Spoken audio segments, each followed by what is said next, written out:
দুই হাত প্রসারিত করে আবু সাইদ হয়ে উঠেছিলেন যেন পুরো বাংলাদেশ।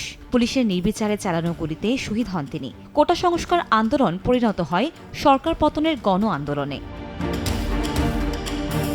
শহীদ আবু সাইদের প্রথম শাহাদাত বার্ষিকীতে রংপুর বেগম রোকেয়া বিশ্ববিদ্যালয়ের শিক্ষক শিক্ষার্থীরা সহ বিভিন্ন সামাজিক সাংস্কৃতিক রাজনৈতিক সংগঠন নানা অনুষ্ঠানের আয়োজন করে। বুধবার সকালে পীরগঞ্জের বাবুনপুর গ্রামে শহীদ আবু সাইদের কবর জিয়ারতের মাধ্যমে শুরু হয় এ কর্মসূচি। এ সময় উপস্থিত ছিলেন বেগম রোকেয়া বিশ্ববিদ্যালয়ের উপাচার্য সহ বিশ্ববিদ্যালয়ের শিক্ষার্থীরা। আবু সাইদ হত্যার বিচার দাবি করেন তারা।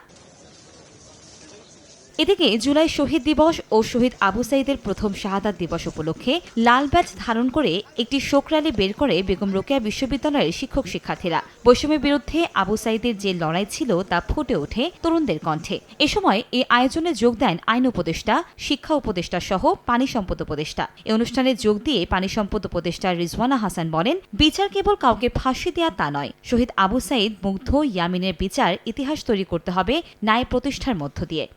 কেবল কাউকে ফাঁসি দেওয়া তা না, কিন্তু যদি আবু সাইদের প্রতি, মুগ্ধর প্রতি, ইয়ামিনের প্রতি, আরো অনেক শহীদের প্রতি বিচার করতে হয়, বিচার করতে হবে সমাজটাকে সত্যিকার অর্থে বদলে দিয়ে। শুধুমাত্র একজন অপরাধীকে ফাঁসি দিলেই বিচার হয় না।